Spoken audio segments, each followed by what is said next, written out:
conversations we had about trying to make something more permanent. Yeah.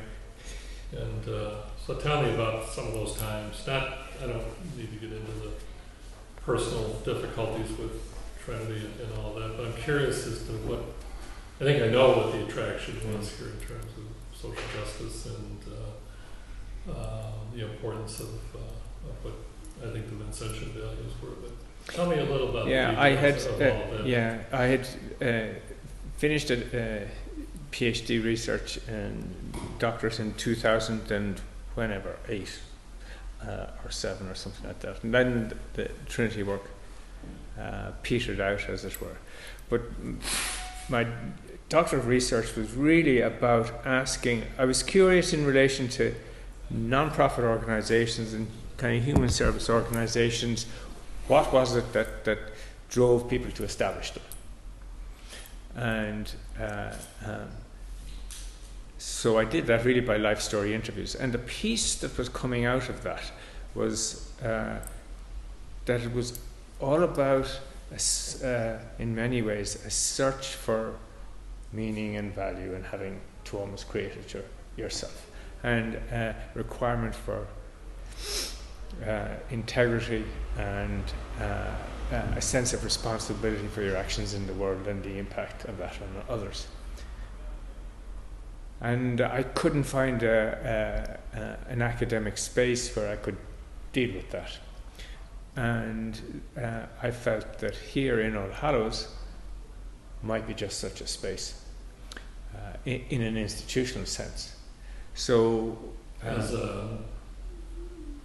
in terms of educating others or research, just influencing? Yeah, research is no. In terms of a group of people who were concerned with the question, the way I would put it is, what is it to be human, and what is it to live a human life? And so that was really what brought me to the gate, and what got me in the gate was a bit of expertise in non-profit management and leveraging that to get in. And when I walked down the avenue, what I saw was an old institution. I don't mean an old in age, it seemed tired. The buildings seemed tired. The people seemed an older group. It reflected a type of, it looked like particularly the senior house block and that kind of austere 19th century architecture with which the Irish landscape is well dotted from that kind of Catholic resurgence in the 19th century. And I recognised a lot of that. And walking through the buildings, then there was the long corridor with all these seminarians and faded photographs of people gone, and walls that were in really atrocious condition, paint peeling off. And so there was one side of it that said this just keep on walking. Yeah, just keep on walking. This is sinking. And another bit said, can they not see that this is sinking? And then very quickly, both with the students and with the staff, people stopped seeming to see that. And so right through listening to some of the previous conversations and earlier conversations, that people keep talking about All Hallows. But it's not the buildings. It's the people that are in it. So, and there's that little kind of morphing of the institution as if it's some kind of human persona. But there is the now. Yes, there's the past, but there's the now and the people that were in it. And so one of the things I had to do, and I guess I'd learned that previously, was a capacity to ignore all the signs of prejudgments. And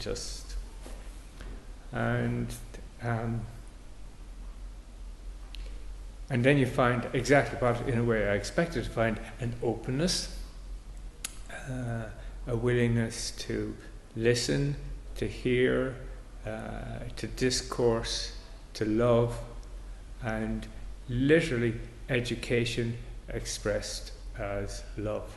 And love, of course, in most of contemporary context actually means sexual relations in some way. And here it was being used in one social group where I felt it could be used in a different way, with a different meaning.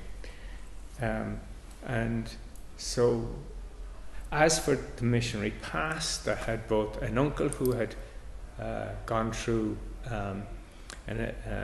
an uncle-in-law as a Holy Ghost who'd gone out to Angola in heaven knows when. He came back, he could hardly speak Portuguese, let alone English. And another uncle who was a parish priest in Ireland. So I had the sense of a knowledge of a group of people who had been inspired and driven and influenced and had come back to an Ireland that no longer recognised them in some way. So I felt that's a really important story to hear. So yes, the answer then, if you put all that together, is why was I willing to be here apart from the salaries, which are always part of anything, no matter how much we like to dress anything up. Was here there was meaning that just wasn't available elsewhere in work life. And I guess I'd be like Gillian, I can't separate my work from my non-work life in a way that's that some people can do, or some people choose to do, or some people have to do because of the nature of their work. And I've always felt that the demand of work in that traditional sense is such an outrageous ask that we've developed a society that functions like that, that you actually ask for most of somebody's creative and active life, that they put it to some the advancement of some material end that's outside themselves. A real travesty.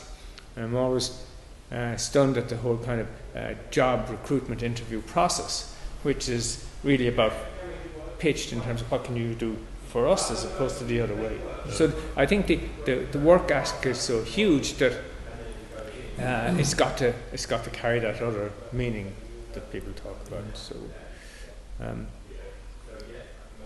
of course that hasn't addressed your question, Jim, but that's really nice. But you raise an interesting thought for me anyways.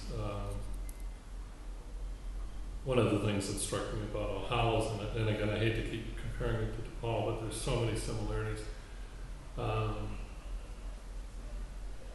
don't think people here, at least the ones I've got to know, Jillian and Mary talked a little bit about it, it's the college or the university doesn't demand you work the hours and put in the dedication and the emotion and everything else. I think it's a belief in the institution, and we call ourselves to put in that kind of time and emotion and effort. I don't believe in the institution. I believe in her. I believe in her. Exactly. I believe in you. Yeah. I believe in the students out there. Yeah. And I guess that's what I'm saying. Those are the motivators and the ones to call to action. I never heard Mary as head of HR or anybody here in authority setting an expectation that you work beyond 5, even though students are taught well into the evening, or that calling you to come in on Saturday or Sunday. I think it was people's own personal motivation and commitment. And some corporations certainly set those kinds of expectations that you do be late and you work incredible hours. That wasn't the case here, if you understand what I'm saying. Yeah, but I think even that traditional view of work as somehow distinct from something else. Yeah. Well, that's the other part. Doesn't actually carry sense here. This is it's really all vocation here. Yeah. But it's the other part of the equation.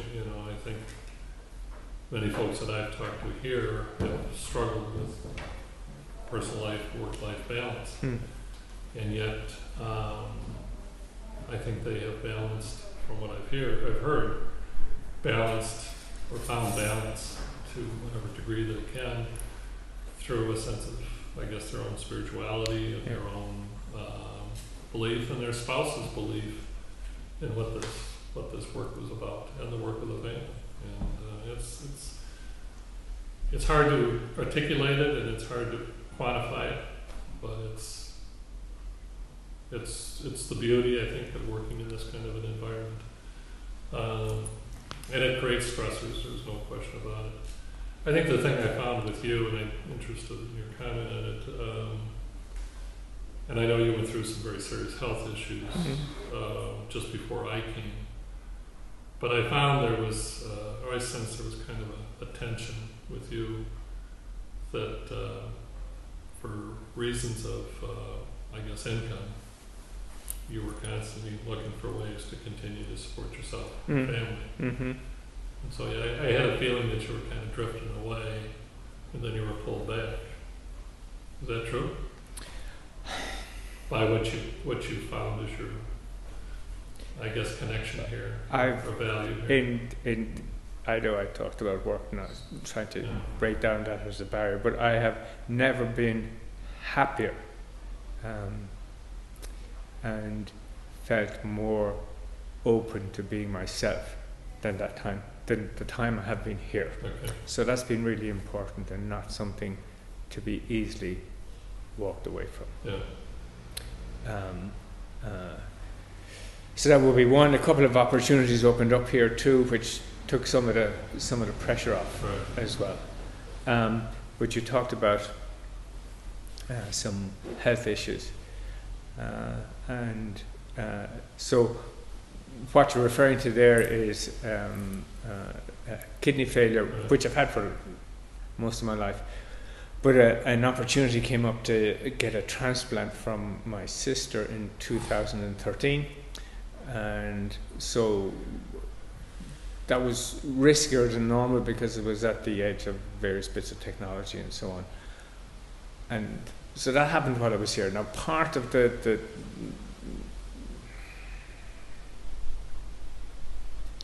part of going through that, and that was the whole family thing going through it as well, as you can imagine. But there was a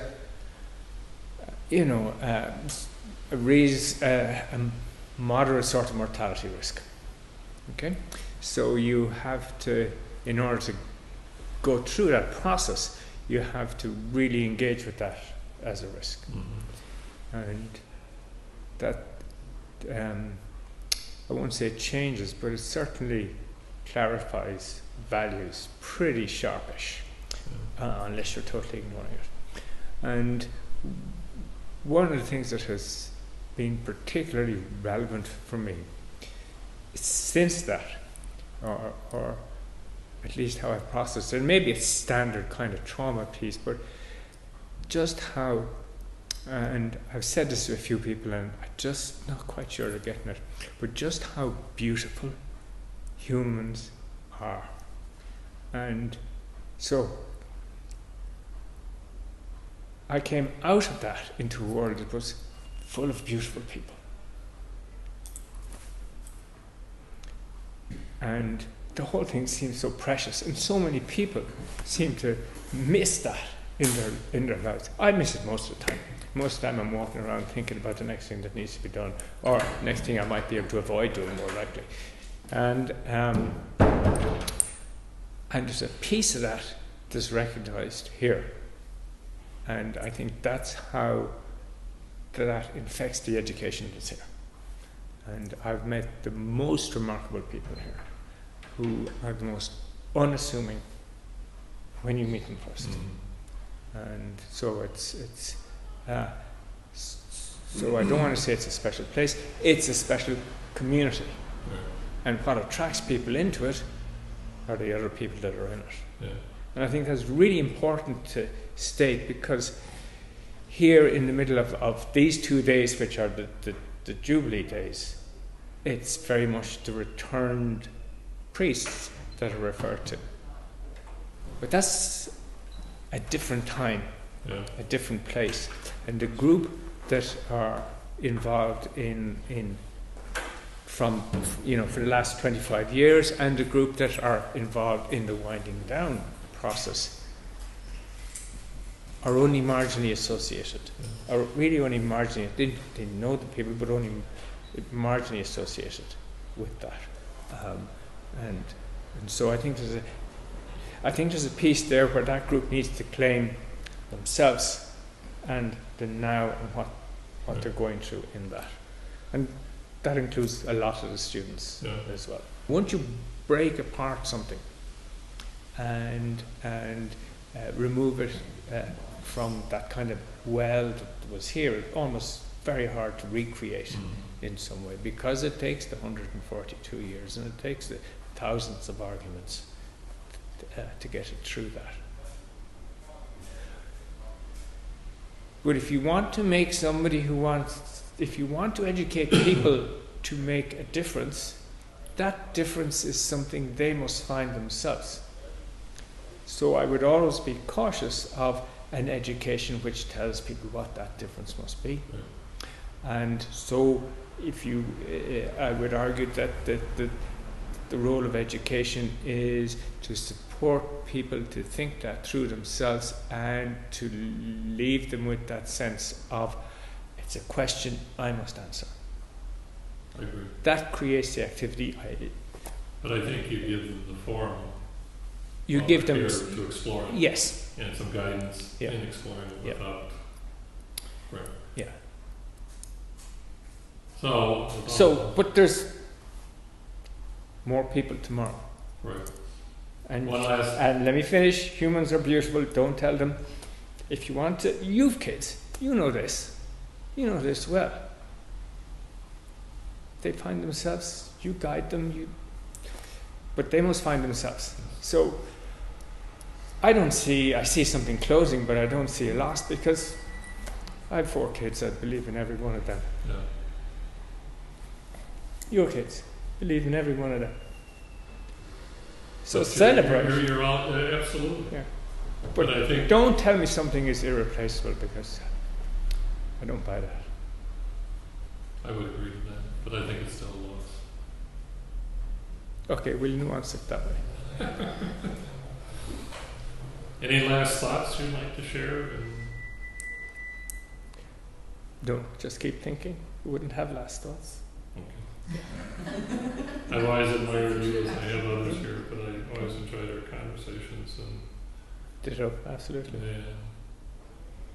I thought there was some good music to be made, and I was happy that you were back in the fold and working in a senior position as I was leaving. So, thank you. Yeah. And thanks for all your support. Yeah. Yeah.